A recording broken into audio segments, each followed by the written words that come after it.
The Michelangelo drawing discussed in this episode was featured in the exhibition Michelangelo, Mind of the Master, on view at the Getty Center, February 25th through June 7th, 2020. We are grateful for the tremendous generosity of our sponsors who contributed to the J. Paul Getty Museum's presentation.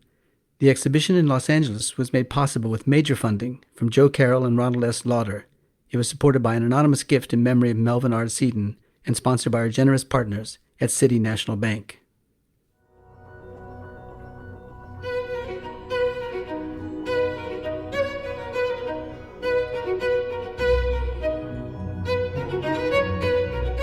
Hello, I'm Jim Cuno, president of the J. Paul Getty Trust. Welcome to Art and Ideas, a podcast in which I speak to artists, conservators, authors, and scholars about their work. I open the book and I start going through, and sort of over halfway through, I come across this drawing of the mourning woman, and I look at it, and I said, this is by Michelangelo. In this episode, I speak with Julien Stock, an expert in old master drawings, about his astonishing discovery of a previously unknown Michelangelo drawing. This drawing was featured in a recent exhibition of the Getty Museum's new acquisitions, before being shown in Michelangelo, Divine Draftsman and Designer, a monumental exhibition at the Metropolitan Museum of Art in New York City.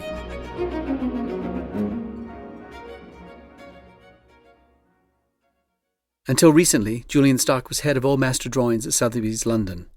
In the late 1990s, while doing research in the library of the early 18th century country house Castle Howard, he came across a drawing of a standing woman in a state of mourning. The name of the drawing's maker was not indicated, but the drawing bore the collector's mark of the distinguished 18th century artist and connoisseur, Jonathan Richardson.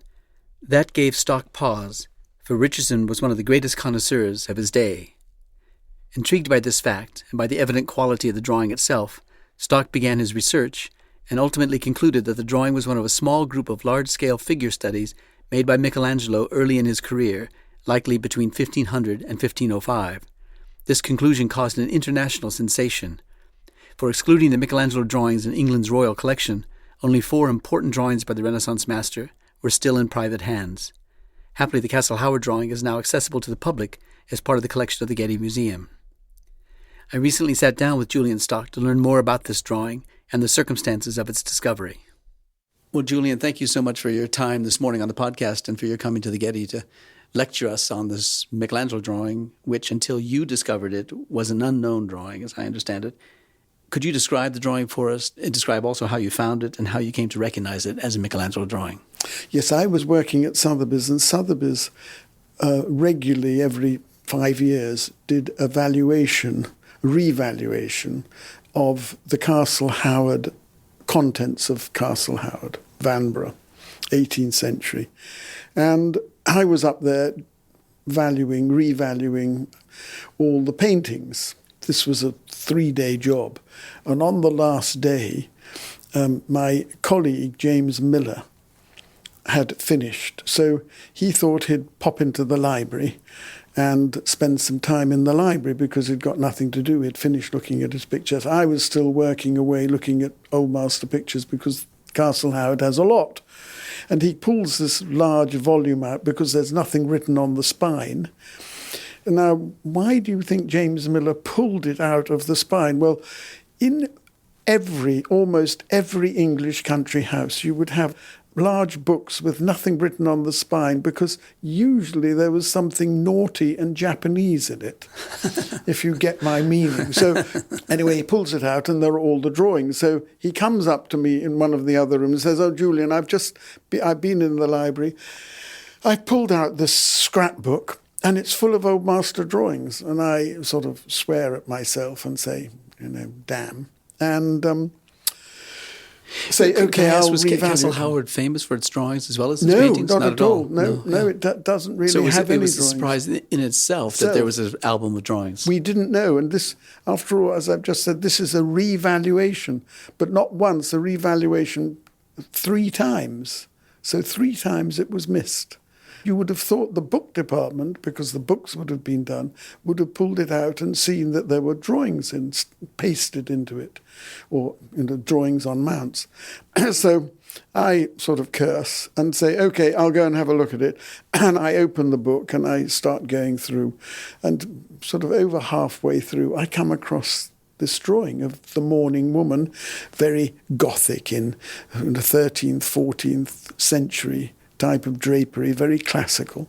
And I look at it, and I won't tell you exactly what I said, but anyway, it was pretty. I was very excited, and I said, "This is by Michelangelo." Not because you knew that it existed, but because you knew by the look of it that it had to be. I mean, exactly. This was an unknown drawing until you discovered it. Yes. Yeah. So it's just the way it was drawn made me immediately think of Michelangelo. Yeah. I know the drawing's been described as the most important Michelangelo to be discovered in living memory. What makes the drawing so important? Well, I'm not sure about living memory, but I would say, well, it's an early work. So in a way, it's a teenage Michelangelo. So he's probably 18 or 19, at the most 20, 21. So it's that young. And there are only 5 drawings of this type that exists. And for example, Italy, the whole of Italy has no drawing like this.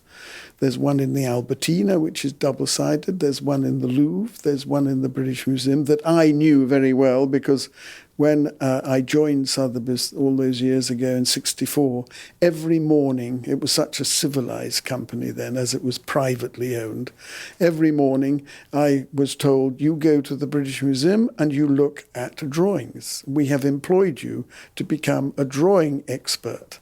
And by jingo, that is what you're going to do. So every morning I went to the BM and I knew the British Museum Michelangelo drawing. Oh, yeah. So when you saw it as in relationship to those particular drawings, or did you just say the same kind of ink, the same kind of paper, the same kind of pen, I suppose, because it's a pen and ink. Same kind of pen, same kind of hatching and cross-hatching.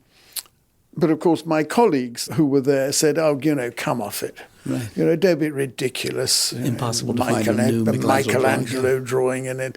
Go home." So, but of course, that's when my work began, because then I had to think very carefully, how can I get everybody to agree with me that it's by Michelangelo? Well, before we get to that, could you describe the drawing to us, yes, what it looks like? It's a profile of a mourning woman. She's got a shawl over her head, and she's obviously sad. She's in profile, in very classical drapery, very Gothic drapery that you get in artists like Giotto and Masaccio, that Michelangelo was very occupied with at that time. He admired, understandably, Giotto and Masaccio and other early 13th and 14th century artists. So he made lots of copies of them as a young man, as a 12, 13, 14, 15-year-old young man. That's what he copied. And not sculpture, but no, not paintings. Sculpture, yes, because some people find this very sculptural. I don't find it personally very sculptural. But clearly when he was looking at these other artists to draw after them, he was interested in the volume of the figures they were painted. So there's something sculptural about the paintings, in effect. Yes, yeah. And this very heavy, this very stoic, there's no movement in this drawing. This is a figure which is standing, very solid. That's where also it's very Michelangelesque, because she, and I'm sure it is a woman, is a very powerful woman with large arms, and she's rather like Sebastiano del Piombo's women as well, who was a friend of Michelangelo. When you look at Sebastiano del Piombo's faces and some of Michelangelo's as well, they're very male. They're not pretty females. Right. So you look at this drawing and you know that there are 4 or 5 others that might have some relationship to it. Right. Do you take pictures of the drawing with you to then compare with the other drawings? And then what is the process by which you plot out how you're going to convince other people that it is in fact by Michelangelo? Exactly. Well, that took quite a long time because, one, I knew that the British Museum drawing, which is of a philosopher, we think it's a philosopher, we're not sure, but it's definitely a man. made me think immediately of this drawing. I put two and two together. I was allowed by Castle Howard to take the drawing from Castle Howard to Sotheby's in London.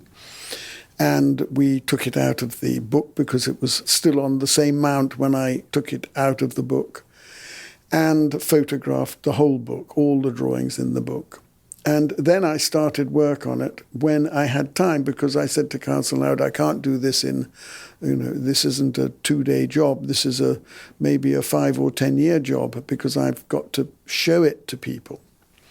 So I went to the British Museum, of course, and showed it to the British Museum, and they were positive, but not 100% certain.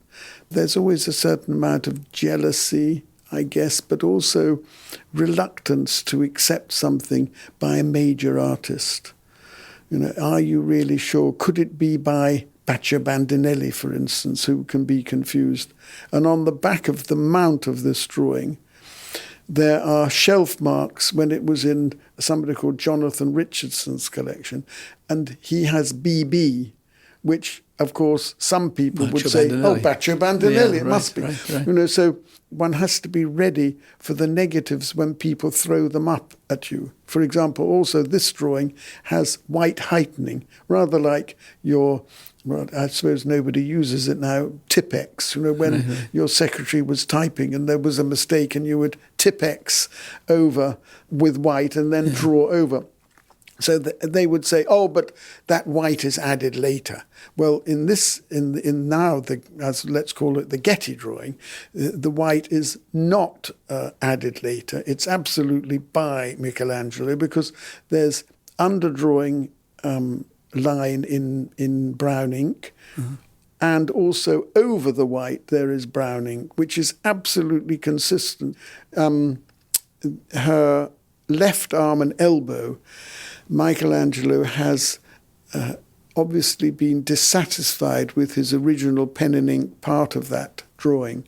So he's covered it with white so that he can draw over it to get the form that he wants. So the white heightening here in this drawing is a correction.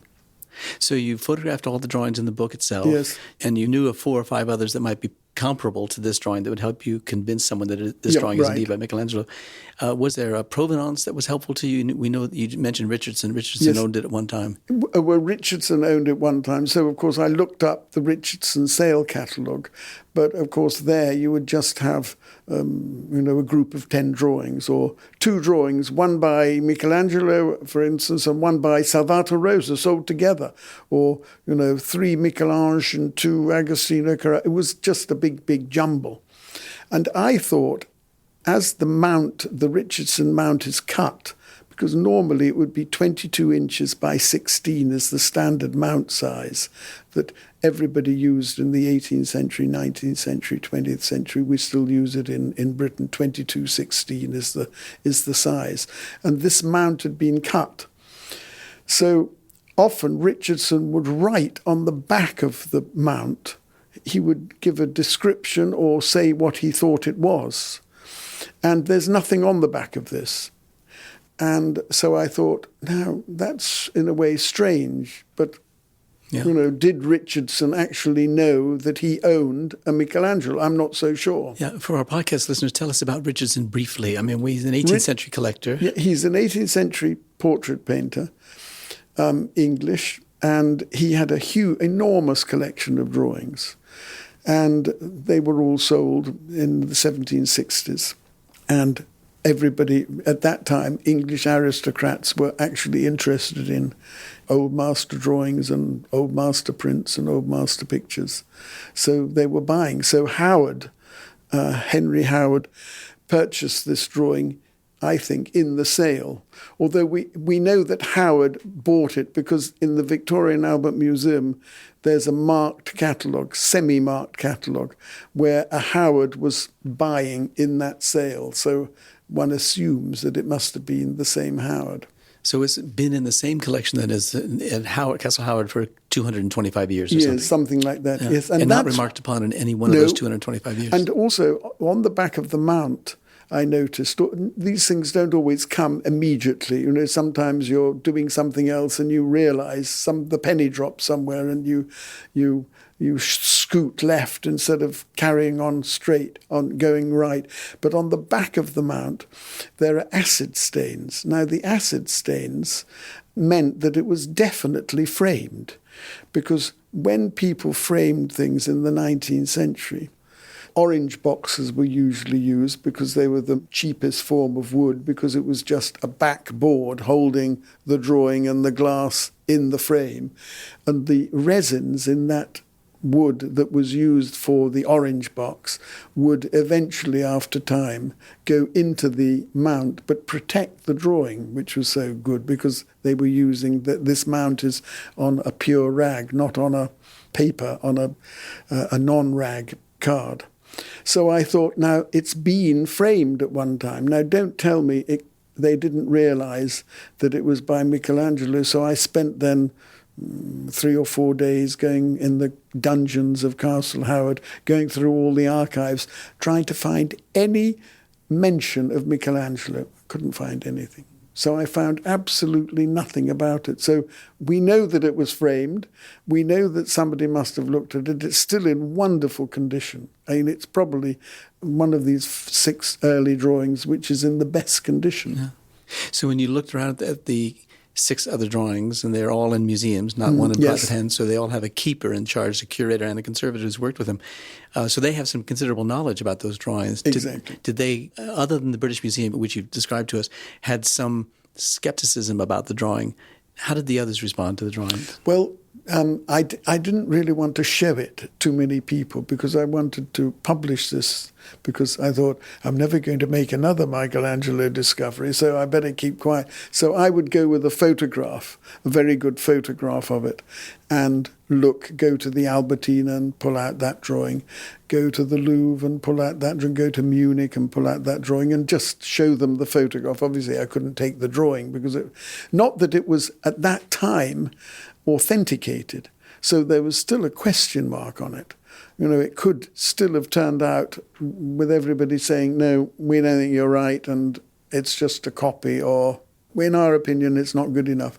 In which case, it goes back to Castle Howard and is just left in the book until the next person comes along. So I was very careful with who I showed it to.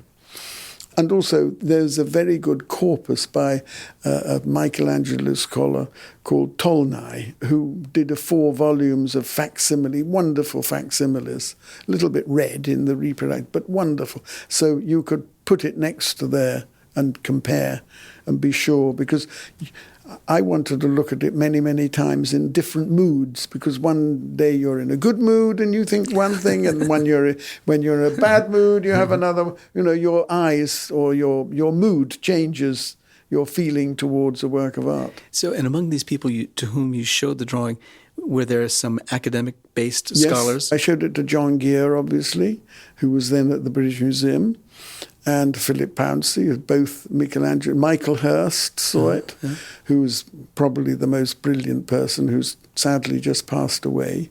And Conrad, of course, saw it because what did he say?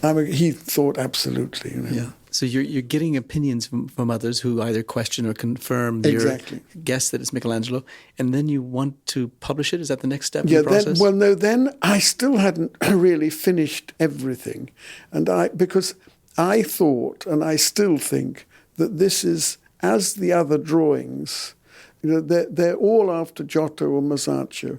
There's one double-sided drawing, so I'm talking about 4 and 1 in Chantilly, 5 drawings. And this is really the 6th.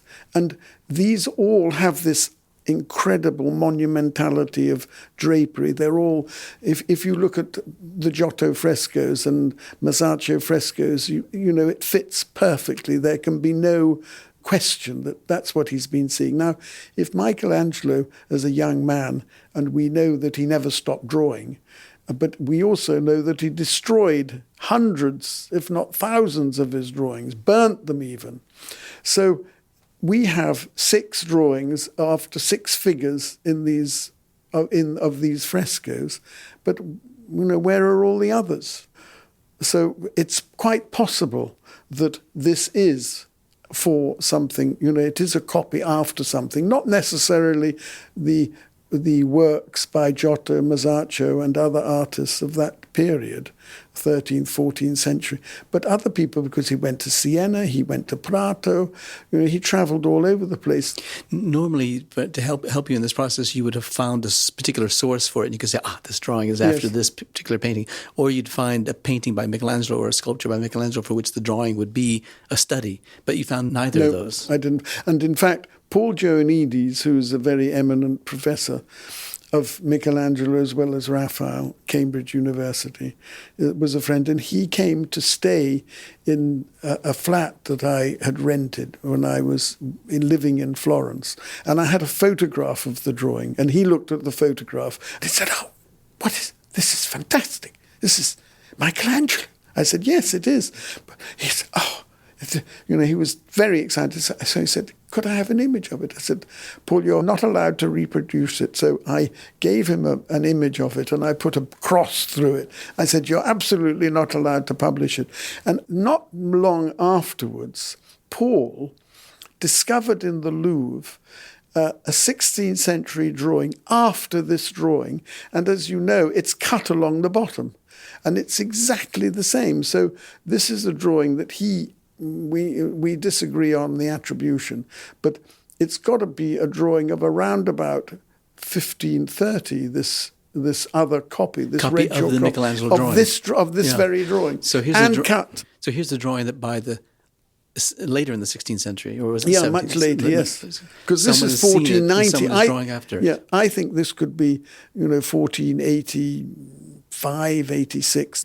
If everybody accepts the Getty Museum Torment of St. Anthony painting, which supposedly Michelangelo painted when he was in Ghirlandai's studio at the age of 12, which is a pretty good picture.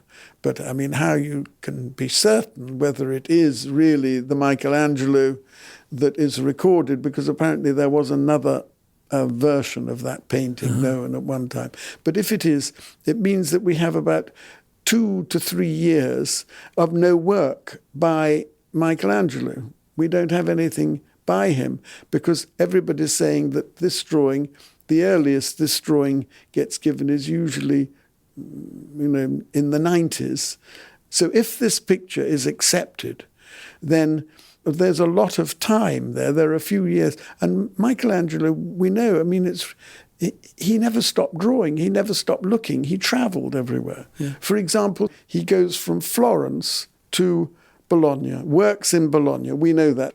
Then he goes from Bologna to Venice, where we have nothing of his Venetian sojourn. We don't know what he did or anything. But Padua is on the way. So there's no way he wouldn't have stopped at Padua. Well, since we don't know this drawing is related to a particular painting or sculpture, what would be the purpose of the drawing? And tell us about the process by which Michelangelo undertook drawings in his youthful period. Well, in a way, the copying at that time and later in the 16th, 17th and 18th century, copying works by earlier masters than the antique was part of your education. So you did it because of your passion and your love and excitement of looking at paintings by Giotto and looking at Donatello, looking at everything around you and taking notes. There were no cameras then. There were no, after all, were there? So people drew. So that's why I think he made copies of all these figures in the frescoes, because he wanted to absorb them. Did he carry with him sheets of paper and pen and ink? I think he did. And then how did if he's traveling so far, how does he then make the drawing, and what does he keep it in, and how does he bring it back to Florence? Well, that's a good question.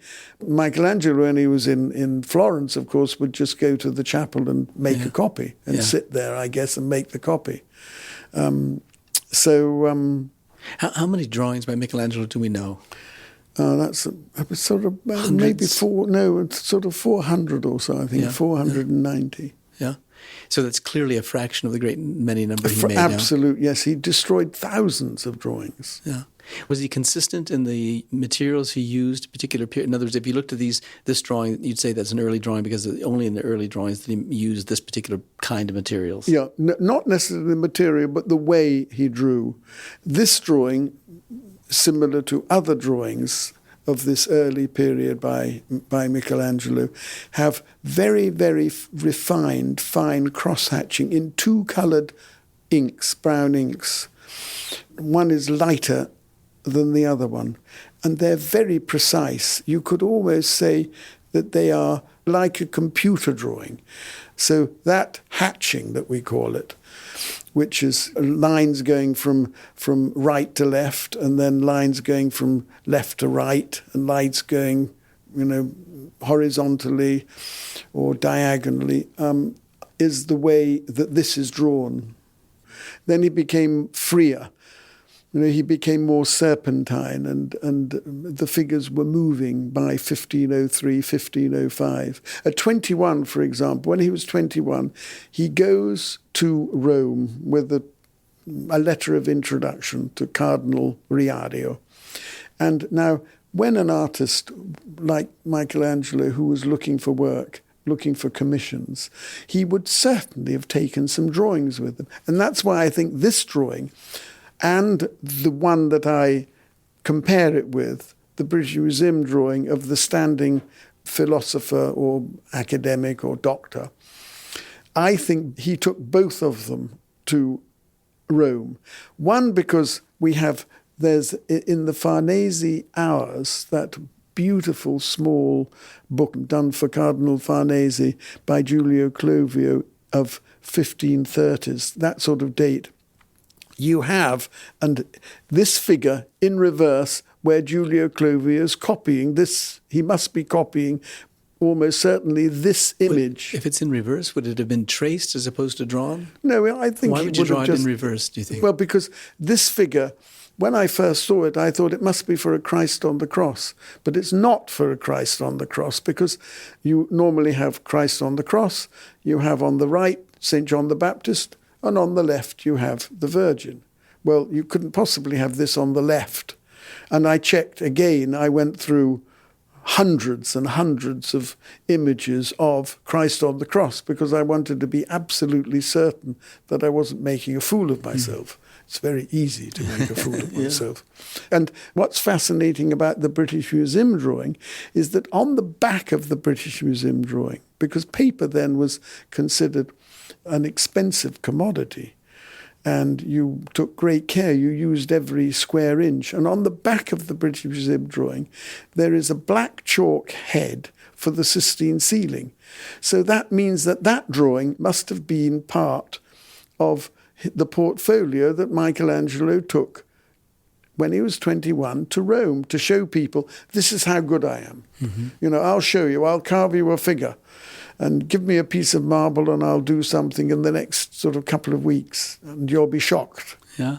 Were his drawings valued in his lifetime by collectors? Yes, very much so. So they're very early collections of his drawings? Yes, well, of distinction? Pietro Aretino, that blackguard, would write to him and say, if you don't send me a drawing, I'm going to say horrible things about you and say that you're a rotten, yes, a little bit of blackmail. Aretino actually wrote a life of Michelangelo, we think. No, Aretino didn't, but the people that did Condivi and Vasari, of course, writes a lot about him.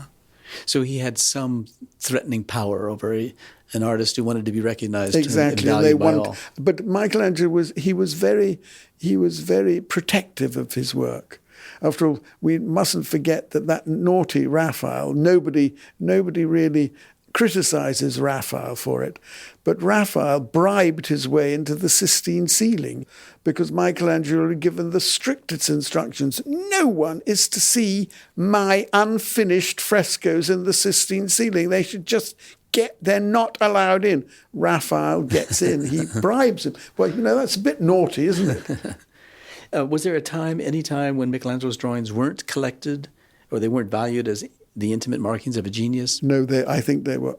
They would always have been collected. They would always been wanted. And valued. highly by yes, others. yes. And he let them go, or what? How did they get out of his studio? Well, some of them were stolen. There are drawings that were stolen from him. And some of them, like now the Getty drawing, I think he probably gave to somebody like, say, the banker. There was a banker called Galli. And Galli commissioned him to do things. And it would be quite understandable for Galli, who had a collection, a wonderful antique sculpture. He would have had other things. And he would have had probably drawings. And he invited artists like Giulio Clovio. This is my fantasy, by the way. Giulio Clovio, they would have been in discussion. So people would have seen this drawing. Other artists like Salviati must have seen this drawing in somebody like Galli's collection. And then they would have said, this is by Michelangelo and it's fantastic. And, let's make a copy of it.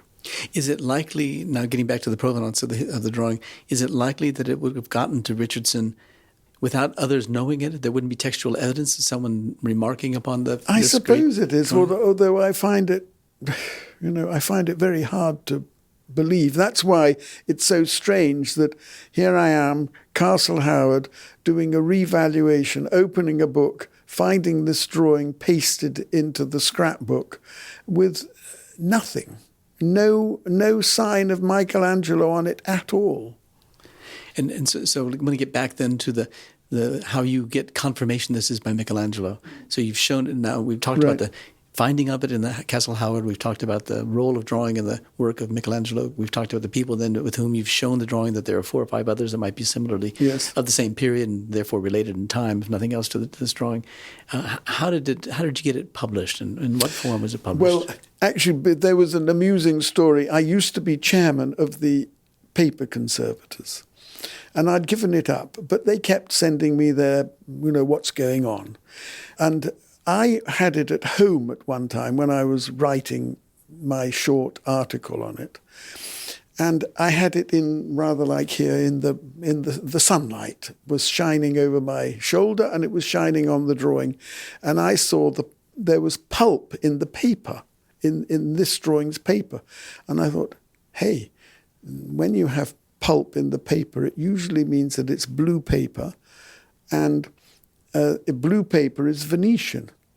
And as far as I remember, I'm thinking, I was thinking sort of immediately, I've seen these, rather like the bits, in your freshly pressed orange, those bits that, children don't like, but we like. And they're in the paper. And I thought, oh God, this could be on blue paper. And as far as I know, Michelangelo there's no drawing on blue paper. Negative. Somebody will say, but it's on blue paper. It can't possibly be by Michelangelo. And we should, for the podcast listeners, point out that there's no evident blue tint to the color of the paper now. Of the now, no. Well, there is actually under certain light, but it fades, of course. Very quickly, the paper can fade, yes. Yeah. So when this paper conference came, I said to Castle Howard, I've got to take the drawing over to the paper conference, and I'll join a group where we're looking at blue paper. So there was, in fact, a group of scholars, paper conservators working on blue paper. So I take it to Toronto, show it to, everybody examines it and think about it. I say, I think this is Michelangelo, but it's on blue paper. And as far as I know, Michelangelo never used blue paper. Can you confirm or deny that is it or isn't it? They couldn't find out. So I'd come back to London with nothing. So then... Sorry, so you weren't able to confirm that it was blue paper? No. But then what Peter Bauer, who is a paper historian, said, bring it to the Victoria and Albert Museum Conservation Department and we'll look at it again there and we'll just lift a corner of the drawing to see. And hey presto, this drawing is laid down on a piece of blue paper. So it's not on blue paper, it's laid down on blue paper. So again, the doubting Thomases, it's on blue paper. It's not by Michelangelo. Hold on a moment, it's not. So I was ready to shoot them down. Yeah, I thought you were going to say that when they lifted up the corner of the paper, you would have found that the underside of the paper, the side of the paper that wasn't exposed to light, was blue. No, it's actually laid, the drawing is on oatmeal paper as it is now, and it's underneath is blue. Uh-huh. So you're trying to prove a negative here. You've proven that it wasn't on blue paper, so that's good. So that's good. So what's the next step? So then I was free. Then I thought, I think I've done all my homework properly. I don't think anybody can shoot me down. So I wanted to publish it with a very good reproduction. And there used to be this marvellous magazine produced in Italy called FMR, Franco Maria Ricci, and he does wonderful reproductions. And I thought, I'm not going to go to the Burlington or Master Drawings because, they just won't give me. I want the very best reproduction so that when people judge it, they're going to judge it correctly. So we went to a lot of trouble, and they did a marvellous job. And Hey Presto was published, and I even there's one German scholar called Alexander Perig, and Professor Perig is very negative about a lot of drawings by Michelangelo, saying they're by Benvenuto Cellini and other artists. And he wrote me a letter saying, what a wonderful early drawing, and congratulations, it's a great discovery. So even the doubting Thomas, Perig himself, said yes. Yeah. So there was general acclaim, maybe some outliers, but general acclaim about the drawing. How quickly from that moment of published evidence that this was a Michelangelo drawing to the sale of the drawing, how much time took place? It was too short a time, in my opinion, because when something new like this is discovered, there are always people that are a little hesitant about. They want to hold back. They like something that has got a long provenance, and are we really certain? Is anybody going to change their mind? And unfortunately, at that time, Simon Howard, who was in charge of the house, was getting a divorce from his wife. And, well, you know the story afterwards. So this was one of the items that had to be put on the market. So I was very sad, in fact, that it had to be sold. So, but anyway, was that a year sold. Later from that was about, from publication? About 1 or 2 years afterwards. Yes. And was there obviously great interest in the drawing because it was proven to be Michelangelo drawing? And we know that the British government can put a stop on the export of a drawing as important as this. Why was there not? Was there a stop put on it? No, they didn't put a stop on it, partly because the British Museum do have so many. Well, one, there are so many Michelangelo drawings in Britain, so we mustn't be too greedy. And two, we have that one very fine drawing, which I compare the Getty drawing to now, with the two go hand in hand.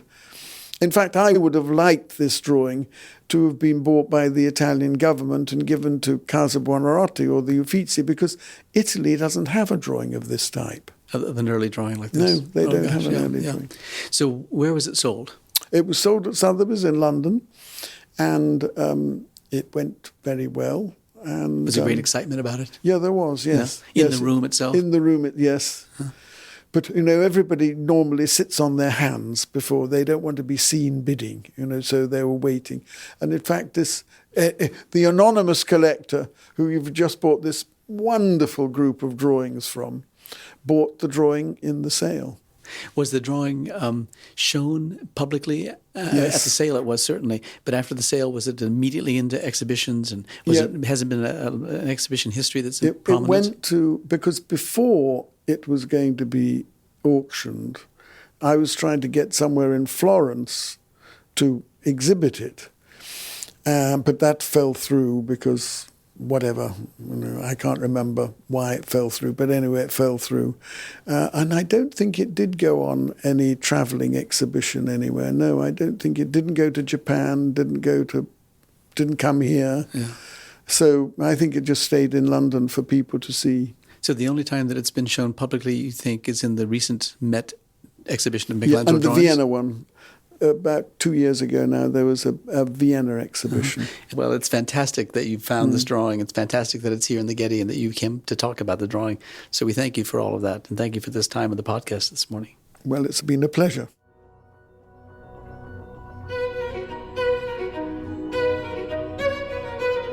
Our theme music comes from the Dharma at Big Sur, composed by John Adams for the opening of the Walt Disney Concert Hall in Los Angeles in 2003.